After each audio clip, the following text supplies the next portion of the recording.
Abra comigo sua Bíblia em Efésios capítulo 2. Estudaremos nesta manhã apenas 2 versículos, o versículo 11 e o versículo 12. Depois de 6 finais de semana sem expor esta carta, nós agora retornamos, depois de encerrar aquela série de exposições nos lemas da Reforma Protestante, os solas da Reforma Protestante. Hoje nós vamos tratar acerca da condição deplorável dos gentios sem Cristo. Então abra comigo sua Bíblia em Efésios capítulo 2, versículo 11 e 12. Diz assim a palavra do Senhor: Portanto, lembrem-se de que anteriormente vocês eram gentios por nascimento e chamados incircuncisão pelos que se chamam circuncisão. Incircuncisão essa feita no corpo por mãos humanas, e que naquela época vocês estavam sem Cristo. Estavam separados da comunidade de Israel, eram estrangeiros quanto às alianças da promessa, estavam sem esperança e sem Deus no mundo. Bem, nós estamos já há um bom tempo sem expor nesta carta de Paulo aos Efésios, e agora nós entramos no finalzinho do capítulo 2, e a minha intenção era expor até o último versículo. Porém, por conta do tempo, eu vou ficar apenas com esses 2 versículos. O que Paulo está fazendo aqui? O apóstolo Paulo está agora apontando o seu canhão para os gentios. Vale lembrar que a igreja em Éfeso era uma igreja majoritariamente composta por gentios, e havia judeus ali, evidentemente, mas a maioria era gentios. Lembrando que Éfeso fica na Ásia Menor. Então o apóstolo Paulo agora se volta para os gentios e começa a descrever a condição dos gentios quando eles não conheciam a Cristo. Só que até chegar aqui é preciso a gente voltar a nossa mente lá para o capítulo 1, versículo 3, quando o apóstolo Paulo diz assim: Bendito seja o Deus e Pai do nosso Senhor Jesus Cristo, que nos abençoou com todas as bênçãos espirituais nas regiões celestiais em Cristo. A partir desse momento, o apóstolo Paulo começa a descrever quais são essas bênçãos espirituais. E o apóstolo Paulo aponta para a obra da redenção.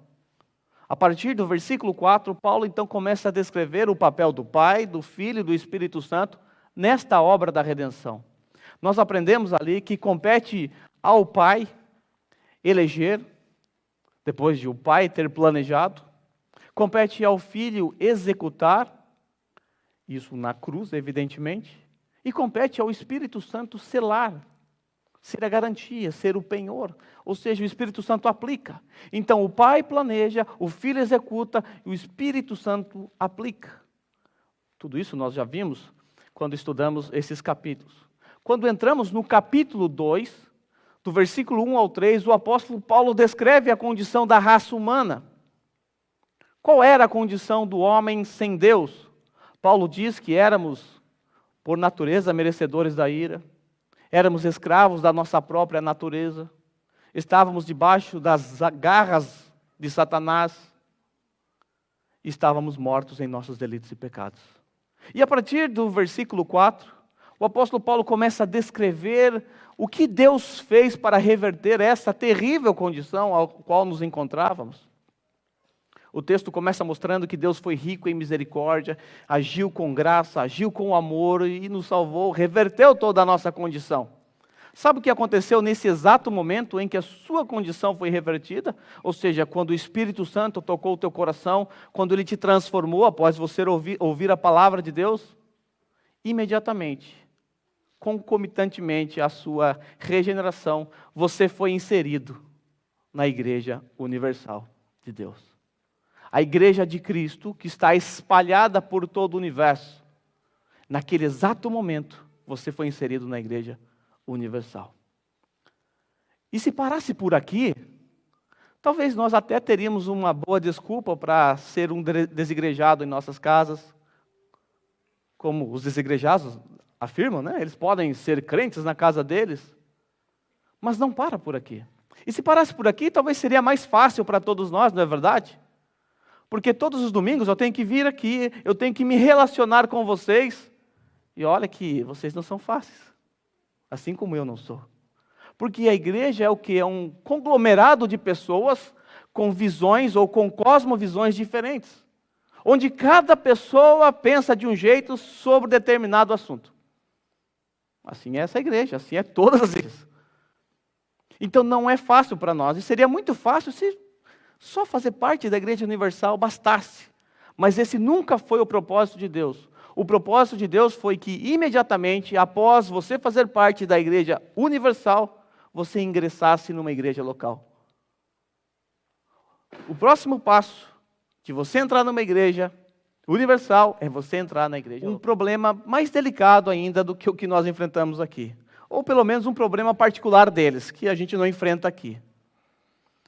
O problema é que aquele povo estava numa transição. A transição da antiga para a nova aliança. E nós sabemos que a antiga aliança é marcada por ritos, como, por exemplo, da circuncisão, dos sacrifícios. Nós sabemos que na antiga aliança, certo tipo de alimento era proibido o consumo. E agora chegamos na nova aliança, naquele período de transição em que Jesus diz que é lícito comer todos os alimentos, porque Deus purificou todos os alimentos. Só que, para a gente agora é muito fácil olhar para tudo isso e falar, o que é isso, que besteira que vocês estão brigando aí no primeiro século. Para a gente é tudo muito mais fácil. Só que eles estavam na transição. E muitas dúvidas surgiram na cabeça deles, dos judeus, e também dos gentios.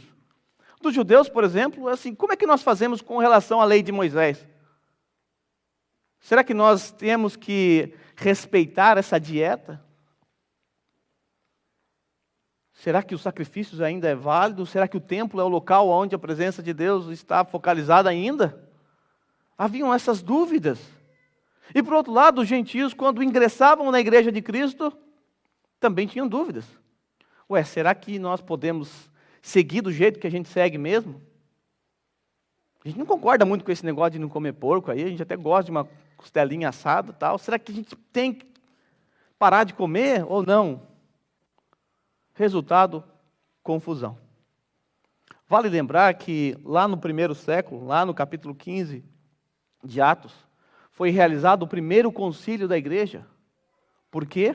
Porque alguns judeus estavam obrigando os gentios a passarem pela circuncisão. Diziam eles que se eles não passassem pela circuncisão, eles não seriam salvos. Para alguns judeus era assim, para você se tornar um cristão, primeiro você tem que ser um judeu. Esse é o caminho. A classe de catecúmenos é você ser um judeu.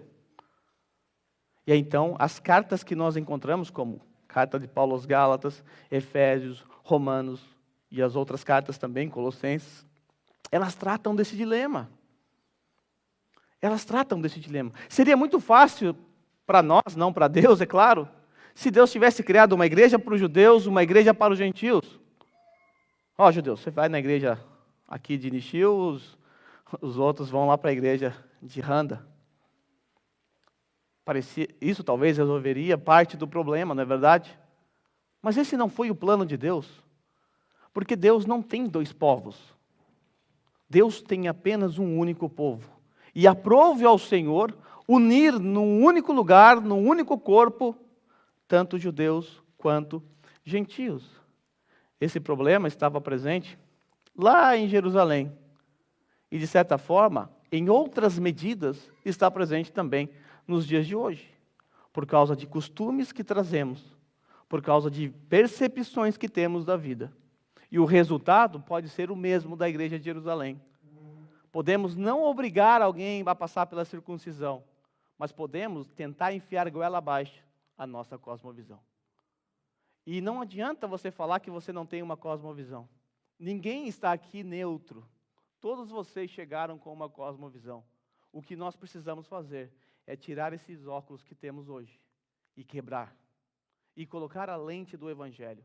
Quanto mais de Evangelho essa igreja absorver, mais olharemos para uma determinada situação e encontraremos concordância. Porque todos nós precisamos ter as lentes do Evangelho para olhar tudo à nossa frente, para perceber as condições, as situações, as circunstâncias. Hoje, então, nós vamos tratar dessa deplorável condição dos gentios sem Cristo. E por gentio, entenda que você também faz parte disso. Porque até onde eu sei, ninguém aqui é judeu. Ou é? Acho que não. Ninguém aqui é judeu. Então todos nós estamos aqui descritos nessa condição de Paulo acerca dos gentios. Vamos ver a condição dos gentios sem Cristo. Paulo diz, no versículo 11, que o gentio sem Cristo era incircunciso ou gentio por nascimento. Diz assim o apóstolo Paulo: portanto, lembre-se de que anteriormente vocês eram gentios por nascimento e chamados incircuncisão pelos que se chamam circuncisão feita no corpo por mãos humanas. No versículo 11 e 12, nós vamos encontrar então as condições dos gentios sem Cristo. Paulo está lembrando os gentios, lembre-se que anteriormente vocês eram gentios por nascimento. Eu gostaria muito que você atentasse para o tempo da frase. Paulo diz, anteriormente vocês eram gentios por nascimento e vocês eram incircuncisos. Isso significa que o gentio em Cristo, ele não é mais um incircunciso. Ele não é mais alguém fora de uma nação, ou fora do pacto, fora da aliança. Os gentios em Éfeso agora são do povo de Israel e são circuncidados. Nós vamos entender melhor essa mudança no próximo sermão. Mas por hora eu quero apenas focar aqui nessa condição dos gentios descrita por Paulo. Paulo diz então que eles eram gentios e incircuncisos. Os judeus, de forma pejorativa, chamavam os não-judeus de gentios. Porque para os judeus só existia dois povos, o judeu e o gentio. Só isso. Assim como para os gregos também. Existia só os gregos e os bárbaros, os intelectuais e os mais chucros. Então, para os judeus, ele olhava assim, não é judeu? Então é dessa gentinha aí. Não é do povo de Deus. Paulo deixa bem claro que a maioria dos irmãos em Éfeso eram gentios. Mas eles eram gentios por quê? O que eles fizeram para ser gentios? Fizeram nada, apenas nasceram. Eles não nasceram em Israel, por isso não eram judeus. Os judeus, de maneira bem agressiva e orgulhosa, também chamavam os gentios de incircuncisos. Ou seja, que não passaram pelo ritual da circuncisão. O que é a circuncisão? Em termos simples, a circuncisão era um ritual que passou a ser exigido a partir de Abraão. Esse rito consiste o quê? Na remoção do prepúcio do menino ao 8º dia de vida. E apontava para um significado profundo, é verdade. Porque a circuncisão se tornou um sinal da aliança entre Deus e Abraão e os seus descendentes. De forma que na antiga aliança, para você fazer parte do povo de Deus, do povo do pacto, era necessário passar pela circuncisão. Lembra quando Davi enfrenta Golias? Quando ele escuta acerca de Golias que estava afrontando o povo de Israel, ele diz o quê? Quem é, pois, esse incircunciso? Quem é esse aí fora do pacto? Fora da aliança? Quem é esse? Era uma maneira de você desprezar o seu adversário, porque não fazia parte do pacto. Ainda que seja verdade que nós, os gentios, estávamos distantes das alianças, os judeus, mesmo assim, agiam de forma pecaminosa, porque havia orgulho. Eles se orgulhavam de um ritual, que o apóstolo Paulo diz aqui, um ritual feito na carne por mãos humanas. Eles passaram a dar uma importância exagerada a esse sinal. Eles se esqueceram que esse sinal era apenas um sinal exterior e que era feito por mãos humanas. Também se esqueceram que a circuncisão, ela apontava para uma outra realidade, e que a verdadeira circuncisão é aquela que é operada nos nossos corações. Como o próprio apóstolo Paulo disse em Romanos 2, versículo 8 e 29, ele diz assim, não é judeu quem o é apenas exteriormente, está apontando para a circuncisão, nem é circuncisão aquela que é meramente exterior e física. Não, judeu é quem o é interiormente, e circuncisão é a operada no coração pelo Espírito e não pela lei escrita. Para estes o louvor não provém dos homens, mas de Deus. Percebe? A verdadeira circuncisão não é aquela que é feita exteriormente, mas aquela que é feita no nosso coração. Também em Colossenses 2, 11 e 12, Paulo diz assim: nele, em Cristo, vocês também foram circuncidados, não com uma circuncisão feita por mãos humanas, mas com a circuncisão feita por Cristo, que é o despojar do corpo da carne. E isso aconteceu quando vocês foram sepultados com ele no batismo. E com eles foram ressuscitados mediante a fé no poder de Deus que o ressuscitou dos mortos. No versículo 12, versículo a seguir, nós encontramos então uma outra descrição horrível acerca dos gentios quando não conheciam a Deus. Aqui nós vimos que os gentios, eles eram incircuncisos e gentios por nascimento. O apóstolo Paulo também diz que os gentios estavam sem Cristo. Diz assim: e que naquela época vocês estavam sem Cristo. Com isso, o apóstolo Paulo está atestando a falência espiritual dos gentios.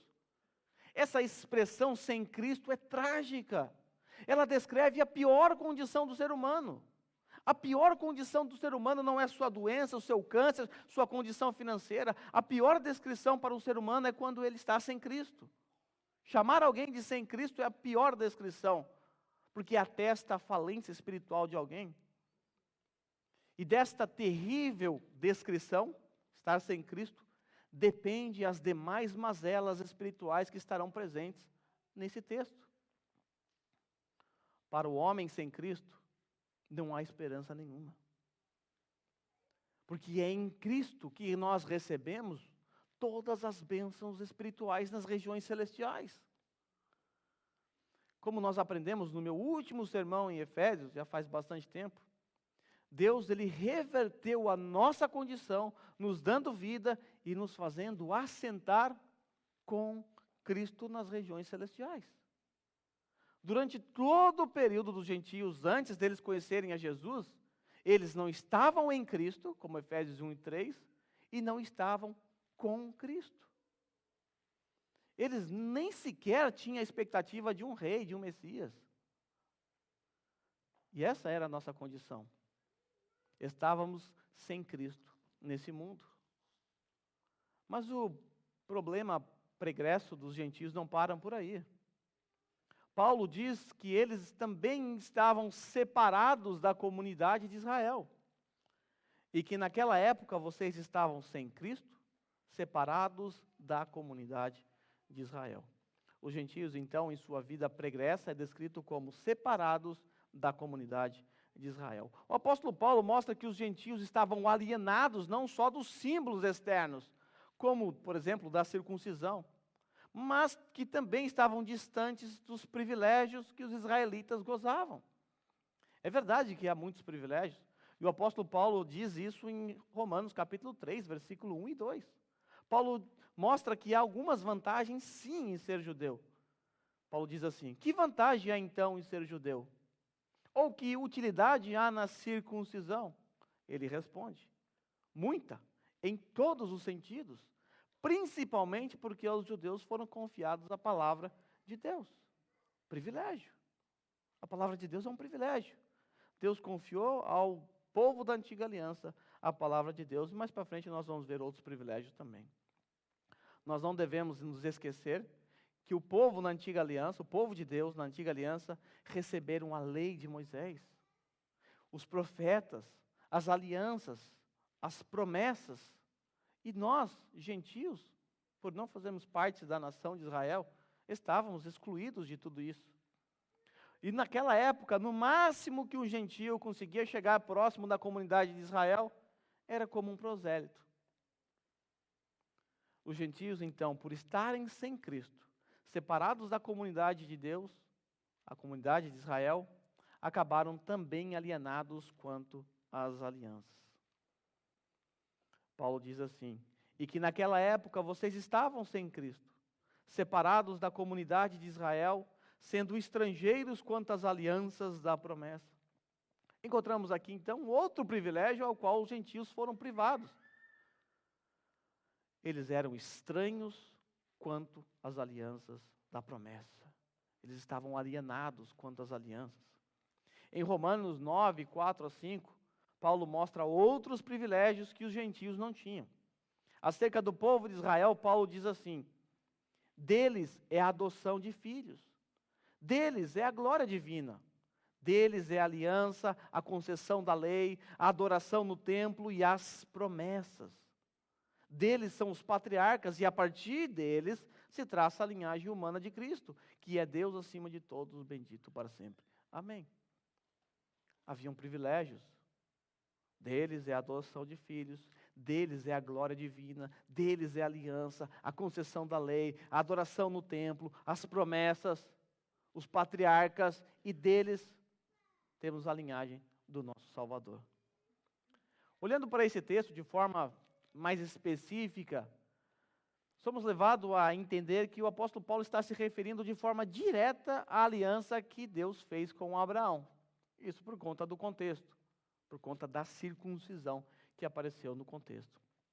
Porém, é preciso levar em conta que todas as alianças do Antigo Testamento dependem de uma única aliança.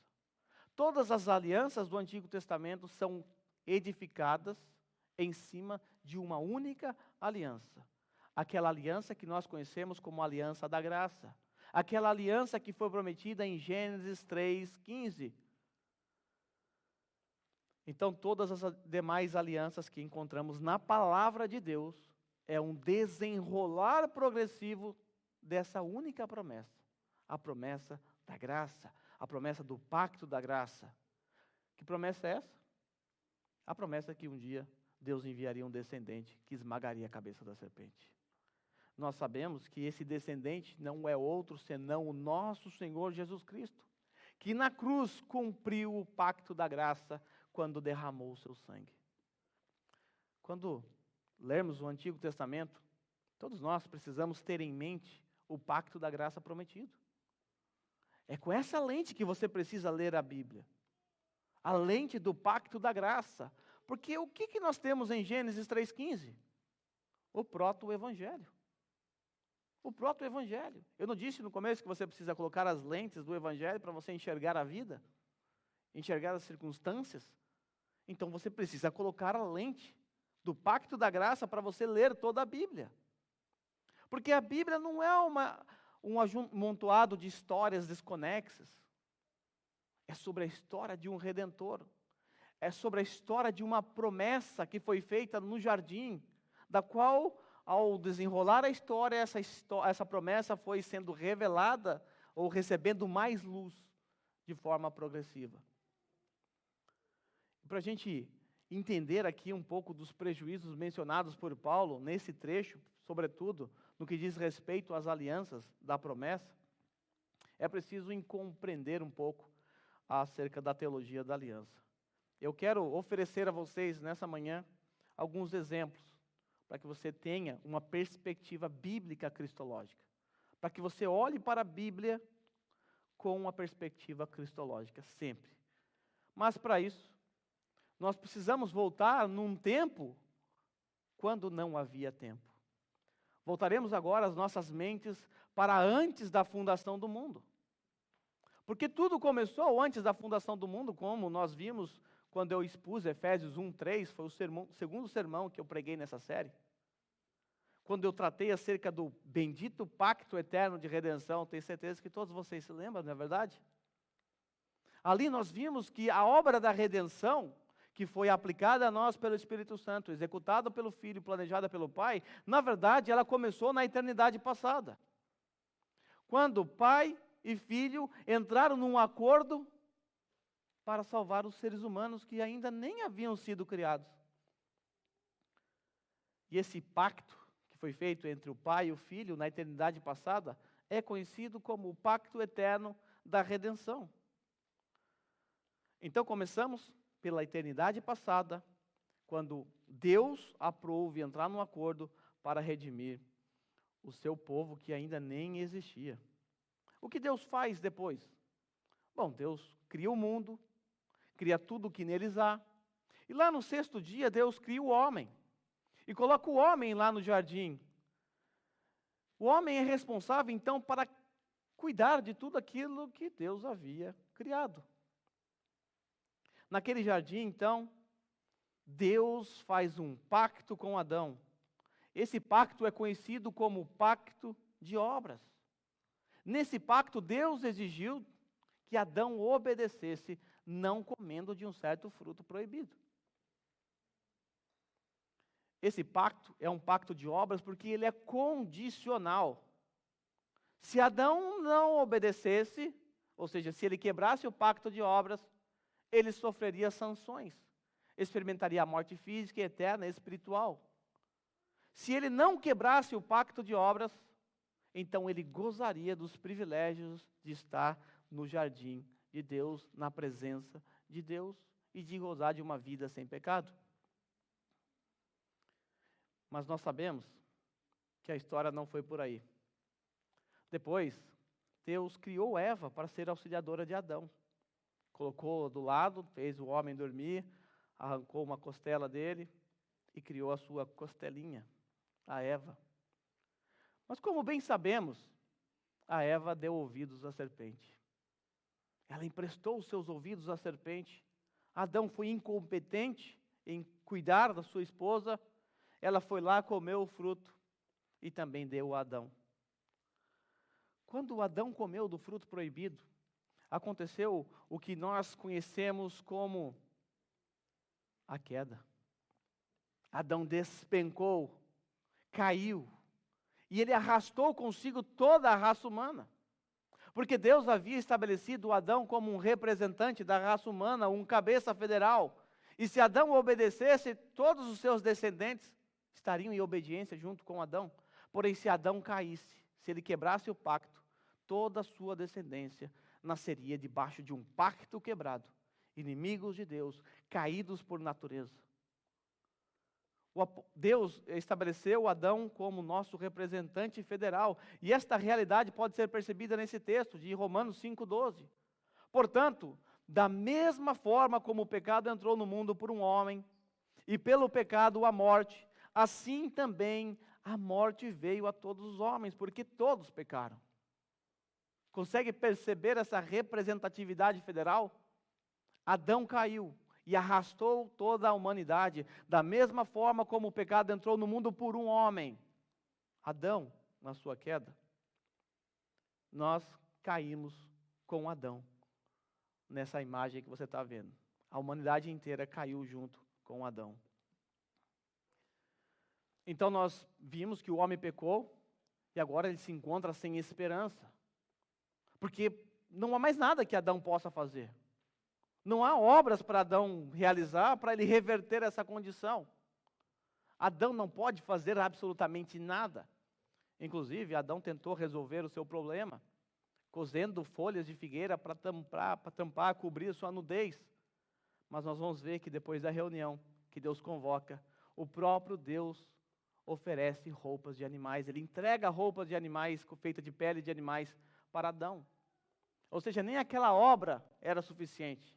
O próprio Deus mata um animal inocente naquele jardim para cobrir a culpa daqueles pecadores. Então Deus, ele reúne os envolvidos, Adão, Eva, a serpente, tem uma conversa com eles ali, um teorei. Nesse momento Deus mostra aos infratores as consequências que cada um vai ter por conta de ter desobedecido a Deus. Mas a serpente, ela foi a primeira a receber a sentença. Nós vamos ficar só com a serpente, porque a sentença do homem e da mulher, tenho certeza que vocês já conhecem. A serpente, então, ela recebe a sentença, e essa sentença é aquela que nós encontramos em Gênesis 3,15. É a sentença da qual nós extraímos o pacto da graça, porque é nessa sentença que temos o pacto da graça sendo prometido em Gênesis 3,15. O que nós temos em Gênesis 3,15? Vamos ler.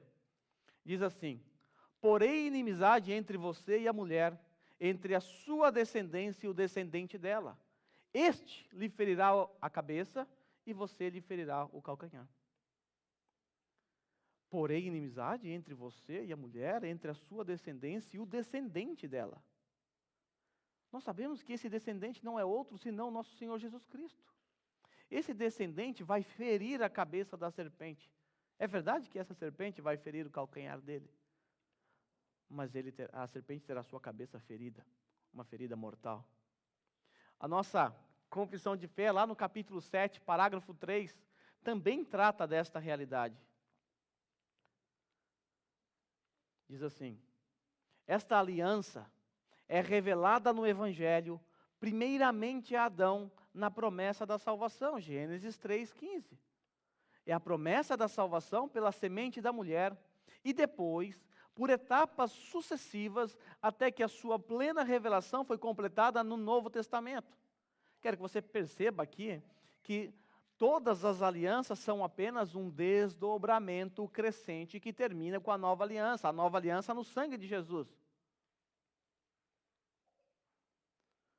E a confissão continua.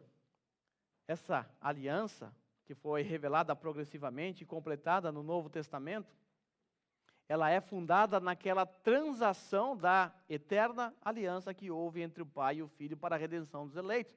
Aquela aliança eterna, o pacto eterno de redenção, aquele que foi feito na eternidade passada.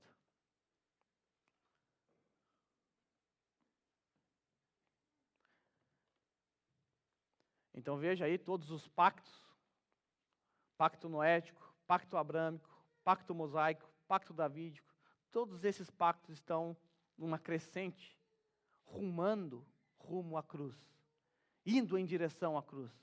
Nós vamos ver isso com um pouco mais de detalhes. Vamos olhar então para essas principais alianças. E eu quero que você perceba que todas elas estão ligadas à aliança da graça, ao pacto da graça. Vamos pensar na primeira aliança que aparece na palavra de Deus, o pacto noético. Quando observamos essa aliança que Deus fez com Noé, nós descobrimos que Deus fez ali uma aliança de preservação. Mas o que Deus estava preservando?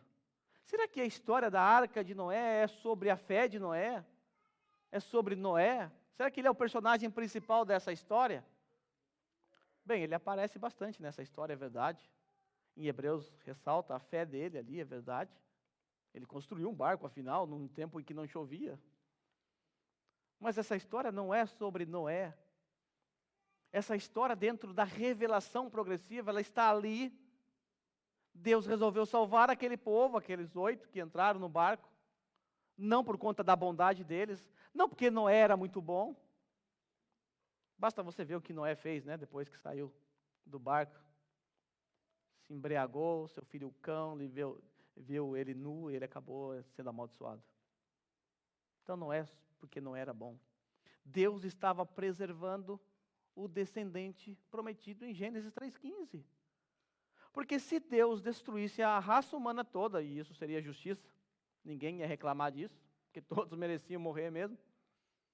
Se Deus fizesse isso, como o pacto eterno de redenção, aquele pacto que foi prometido, estabelecido na eternidade passada, e o pacto da graça seriam cumpridos no nosso tempo.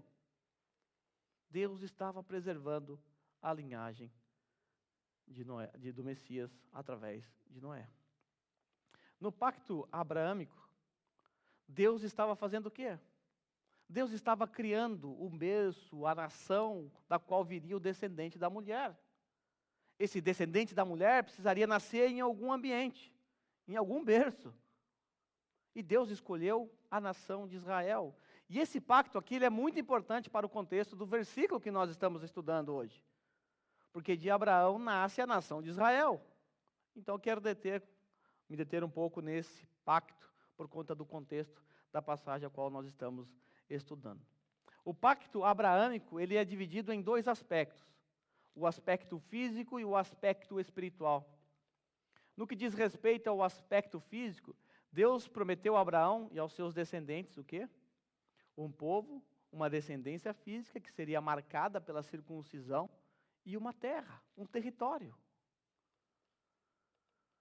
Essa promessa, ela se encontra em Gênesis 12, 1-3. Diz assim: então o Senhor disse a Abraão, vai aparecer aí. O Senhor disse a Abraão: saia da tua terra, do meio dos seus parentes e da casa de seu pai, e vá para a terra que eu lhe mostrarei. Essa terra que Abraão ia herdar, seria dado a ele. Farei de você um grande povo, e o abençoarei. Tornarei famoso o seu nome, e você será uma bênção. Abençoarei os que o abençoarem, amaldiçoarei os que o amaldiçoarem, e por meio de você todos os povos da terra serão abençoados. Deus estava preparando o berço para o Messias. Também, em Gênesis 17, 8, toda a terra de Canaã, onde agora você é estrangeiro, darei como propriedade perpétua, uma terra. Darei a quem? A vocês e os seus descendentes numerosos. Serei o Deus deles. Da sua parte, disse Deus a Abraão, guarde a minha aliança, tanto você como os seus futuros descendentes. Esta é a minha aliança com você e com os seus descendentes, a aliança que terá que ser guardada. Todos os do sexo masculino entre vocês serão circuncidados na carne. Terão que fazer essa marca, que será um sinal da aliança entre você. Então nós temos aí o aspecto físico da aliança que Deus fez com Abraão. E no que diz respeito a esse aspecto físico, nada disso vem para nós aqui hoje. Deus não prometeu a você uma terra que mana leite e mel. Deus não exige de você uma circuncisão física. Mas no que diz respeito ao aspecto espiritual, nós gentios nos encaixamos perfeitamente. Nós, os gentios que cremos em Cristo, isso é importante. Nós que cremos em Cristo nos tornamos participantes dos privilégios, dos aspectos espirituais da aliança. É verdade que nós não somos herdeiros da terra prometida, não somos descendentes físicos de Abraão e tal, mas somos descendentes espirituais com Abraão. Nós somos descendentes de Abraão, você sabia disso? Você fala, não, sou descendente de japonês, italiano, turco, Davi. Nós somos descendentes de Abraão. A Gide é também, né? Porém, nós não somos descendentes físicos. Somos descendentes espirituais. Isso ocorre por conta desse aspecto espiritual da aliança com Abraão. Essa aliança aponta para a nossa realidade. Veja essa realidade presente em Gálatas, capítulo 4. Ixi. Quem conseguir ler vai ganhar uma Bíblia de presente. 4, 24, 21 a 24. 24 a 31. Digam-me vocês, os que querem estar debaixo da lei. Acaso vocês não ouvem a lei? Pois está escrito que Abraão teve 2 filhos. Um da escrava, o outro da livre. O filho da escrava nasceu de modo natural, mas o filho da livre nasceu mediante a promessa. Isso é usado aqui como uma ilustração. Estas mulheres representam 2 alianças. Uma aliança procede do Monte Sinai e gera filhos para a escravidão. Esta é Agar, Monte Sinai, aliança com Moisés, a próxima aliança que veremos.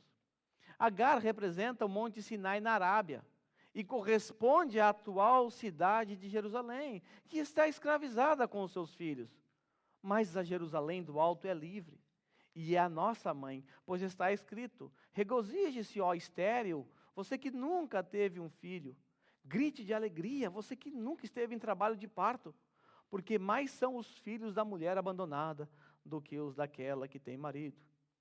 Vocês, irmãos, lembre-se, carta de Paulo aos Gálatas, uma igreja gentílica, que estava sendo dominada ali por falsos irmãos judaizantes.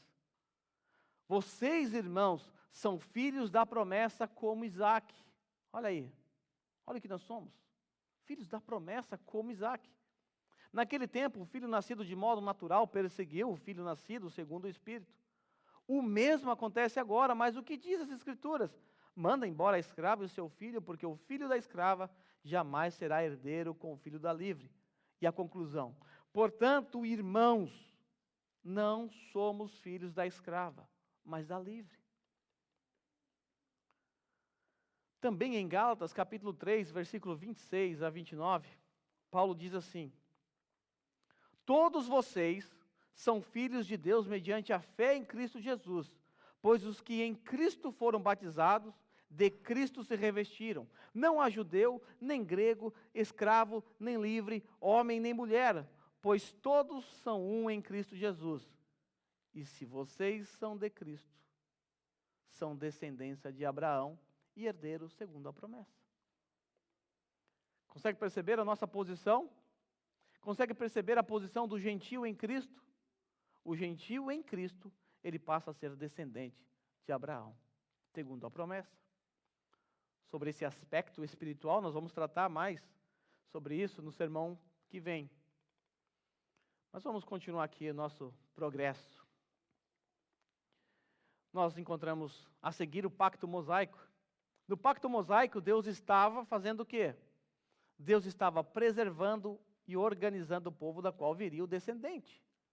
A organização se deu através da lei, a lei que foi dada para o povo de Moisés. Vale lembrar que as leis, elas são divididas em uma tripla divisão: leis civis, cerimoniais e morais. As leis civis, elas foram dadas para organizar a nação de Israel, o berço do descendente da mulher. Como nós sabemos que Jesus é descendente de Abraão? Se você ler Mateus capítulo 1 na genealogia, vai até Abraão. Por causa desse povo que Deus preparou. Por causa dessa regra, dessas leis, desses mandamentos que foram dados ao povo. O povo mosaico criou o hábito de registrar a descendência. Porque eles aguardavam um descendente, e depois Deus manda dividir as tribos, e é preciso ter registro para saber quem é que tribo, né? Era Deus trabalhando. Essa lei, essa aliança que Deus fez com Moisés não é uma aliança avulsa, solta. Ela está relacionada ao descendente da mulher, para apontar para Cristo, para organizar o povo e para preservar esse povo. Nós sabemos que a lei, ela traz apenas a sombra dos benefícios que hão de vir, não a sua realidade. Isso está em Hebreus 10:1. A lei traz apenas uma sombra dos benefícios que hão de vir, não a sua realidade. A sua realidade é Cristo. Toda a lei, ela aponta para Cristo.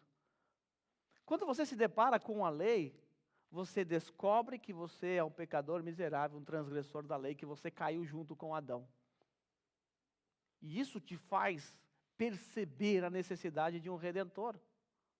Ou seja, te faz perceber a necessidade do pacto da graça estabelecido na cruz de Cristo. O apóstolo Paulo, em Gálatas 3:24, diz assim: assim a lei foi o nosso tutor até Cristo, para que fôssemos justificados pela fé. Agora, porém, tendo chegado à fé, já não estamos mais sob o controle do tutor. A lei foi o nosso tutor, ela nos conduziu, ela nos levou, nos instruiu até chegar a Cristo. Lembrando que a palavra tutor aqui é de onde veio a palavra pedagogo, do grego paidagogos, que era um escravo, um ancião, sábio, que entendia da cultura, da filosofia, dos idiomas, e ele ensinava o Filho do Senhor, até que ele alcançasse a maioridade. Ele conduzia ele até a maioridade. Assim é a lei, ela nos conduz até Cristo. Dessa forma, então, a lei serviu a vários propósitos: preservar o povo da aliança, organizar e apontar para Cristo. Temos agora o pacto que Deus fez com Davi, o pacto davídico. Esse aqui é mais fácil de entender, não vou perder muito tempo aqui, porque esse é mais claro para nós na palavra de Deus. É muito fácil perceber a conexão do pacto davídico com a nova aliança ou com o descendente da mulher. Nesse pacto, o que foi prometido? Deus prometeu a Davi que ele levantaria sua descendência, que governaria, que reinaria, que assentaria ao trono de Davi para todo sempre. E foi exatamente nesse momento que surgiu o conceito acerca de Messias. Porque a palavra Messias significa ungido, e era um hábito naquele tempo, e a nação de Israel adotou esse hábito, derramar óleo na cabeça do rei na cerimônia pública de reconhecimento diante dos seus súditos. Então eu quero que você preste bastante atenção em tudo isso que vocês estão vendo aí e entendam que não são alianças desconectadas. Não são alianças que foram dadas em dispensações diferentes.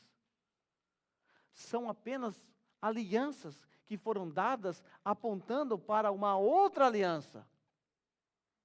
A aliança da nova aliança. A aliança na cruz de Cristo, a aliança no sangue de Cristo. Todas essas alianças têm como fundamento a aliança da graça. Então não são várias alianças desconectadas ou não são várias dispensações, mas é um desenrolar histórico. É a revelação progressiva de Deus.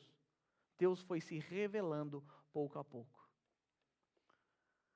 Ser estrangeiros, quanto às promessas, como Paulo descreve aqui os nossos irmãos gentios e nós também, é um desdobramento do que foi dito no versículo 12.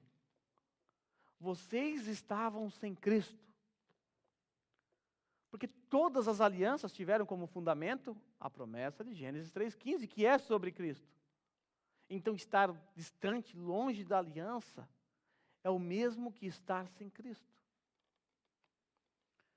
Será que agora conseguimos perceber o peso das palavras de Paulo quanto aos gentios? Vocês eram estrangeiros quanto às alianças da promessa. Consegue perceber o que os gentios perderam por estarem distantes, alienados quanto às alianças? Eles perdiam Cristo.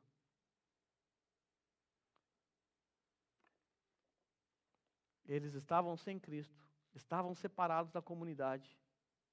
E dessa forma, alienados quanto às alianças que acabamos de aprender. Alguém nessas condições não tem esperança nenhuma. Alguém que não está em Cristo, que não tem Cristo, não tem esperança. E Paulo mostra esta condição ainda no versículo. Paulo diz, e que naquela época vocês estavam sem Cristo, separados da comunidade de Israel, sendo estrangeiros quanto às alianças da promessa, sem esperança e sem Deus no mundo. Essa é a descrição de todo homem que não conhece a Cristo, não tem esperança, porque não tem Deus, porque não tem Cristo, porque está distante do povo de Deus. Se você é alguém que ainda não entregou a sua vida a Cristo, então você não tem esperança. Enquanto você não entregar a sua vida a Cristo, não haverá esperança para você. Porque você continua caído junto com Adão. Você continua distante da aliança, do pacto, do povo da nova aliança. Nós sabemos que a nossa única esperança, ela se encontra naquele que morreu na cruz por nós, na cruz do Calvário. A nossa esperança está naquele que cumpriu, que estabeleceu o pacto da graça. Sendo assim, a nossa única esperança, ela repousa sobre a cruz de Cristo. E quando nós olharmos para esta cruz, nosso coração deve palpitar, pulsar, vibrar, porque é nessa cruz que encontramos esperança, porque foi nesta cruz que o pacto eterno de redenção e o pacto prometido em Gênesis 3,15 foi estabelecido. Quando Cristo Jesus derramou naquela cruz o seu precioso sangue para colocar em ação o pacto que havia sido prometido. A nossa esperança não está na circuncisão, não está em rituais ou em religiosidade. Não é a Igreja Batista Reformada, agora em Nishio, que salva você. É a cruz de Cristo. E sem ela, não há esperança. Se a cruz de Cristo não ocupar uma posição fundamental na sua vida, te direcionar, te conduzir, não há esperança para você, porque você está sem Cristo, você não conhece a Cristo. Você está alienado quanto às alianças, quanto às promessas. Então que Cristo, a cruz, seja essa lente pela qual olhamos a palavra de Deus e tudo aquilo que está à nossa volta, tudo aquilo que nos circunda. No próximo sermão nós vamos aprender o que Deus fez para reverter a posição dos gentios. Nós veremos quais são as posições às quais nos encontramos hoje em Cristo. Mas por hoje minha intenção era apenas mostrar que os gentios estavam distantes, alienados, desfavorecidos de promessas, de leis, das profecias, de tudo que nós encontramos na antiga aliança, porque eles não conheciam porque não eram judeus e não faziam parte do pacto. Nós vamos ver na próxima semana que nós, os cristãos, fazemos parte desse pacto, o pacto da nova aliança. Eu quero que você se coloque em pé nesse momento. Nós vamos orar agradecendo a Deus